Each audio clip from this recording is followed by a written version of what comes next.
अघोरी और चंद्रमुखी की आत्मा का सामना एपिसोड 1। तो स्वागत है दोस्तों, मैं इंद्रजीत आप ही के साथ अपनी घटना सुना रहा हूँ। रात का सन्नाटा था। चारों तरफ घना जंगल और अंधेरा पसरा हुआ था। एक सूनी सड़क जो बहुत ही कम इस्तेमाल होती थी उस जंगल के बीचों बीच से गुजरती थी। कोई इंसान इस रास्ते से गुजरने की हिम्मत नहीं करता था क्योंकि इस जगह के बारे में कई डरावनी कहानियां प्रचलित थीं। लोग कहते थे कि यहाँ की हवा में ही मौत बसी हुई है। लेकिन उस रात एक आदमी इस काली सड़क पर धीरे धीरे आगे बढ़ रहा था। वह था त्रिलोक, एक अघोरी साधक। त्रिलोक के चेहरे पर कोई भय नहीं था, उसकी आंखों में एक अलग सी चमक थी। उसके हाथ में एक त्रिशूल और गले में रुद्राक्ष की माला थी। वह एक ऐसे मिशन पर निकला था जिसके बारे में जानकर कोई भी इंसान कांप उठता। त्रिलोक को डर नहीं था क्योंकि वह मौत को चुनौती देने निकला था।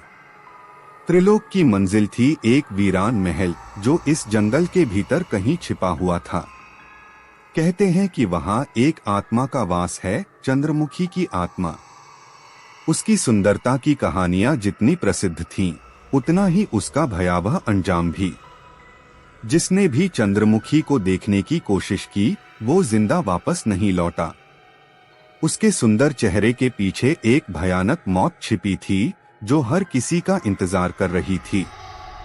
त्रिलोक को इन कहानियों पर विश्वास नहीं था। वह तंत्र मंत्र का जानकार था और उसने अपनी साधना से कई आत्माओं को काबू किया था। लेकिन चंद्रमुखी की आत्मा के बारे में सुनकर उसकी जिज्ञासा बढ़ी थी। क्या सच में कोई आत्मा इतनी शक्तिशाली हो सकती है?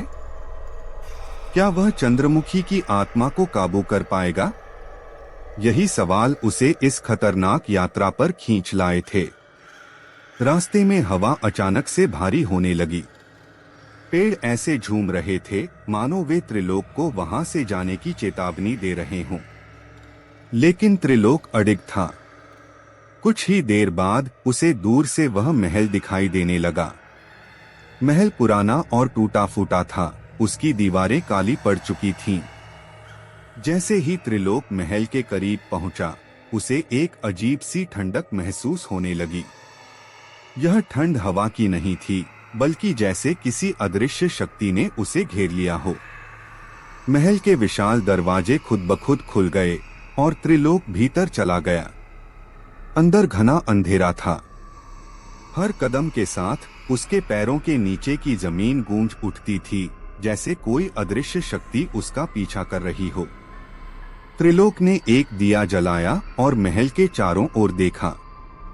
जगह जगह मकड़ियों के जाले और धूल की परतें जमी थीं, लेकिन माहौल में एक अजीब सी घबराहट थी।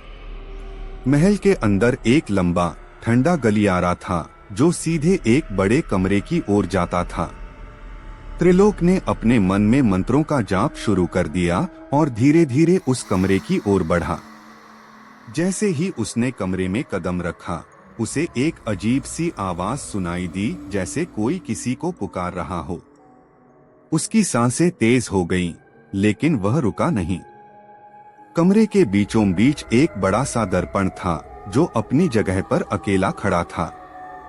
दर्पण की सतह धूल से ढकी थी, लेकिन जैसे ही त्रिलोक ने उसे छुआ, धूल खुद ब खुद गायब हो गई और दर्पण की सतह साफ हो गई।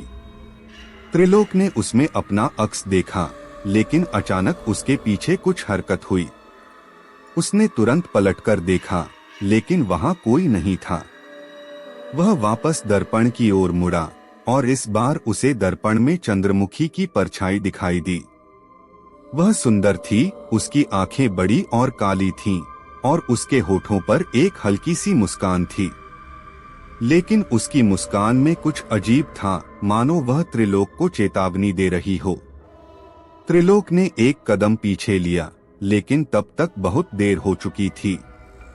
दर्पण से अचानक एक ठंडी हवा का झोंका निकला और पूरा कमरा हिलने लगा। चंद्रमुखी की परछाई अब दर्पण से बाहर आ रही थी।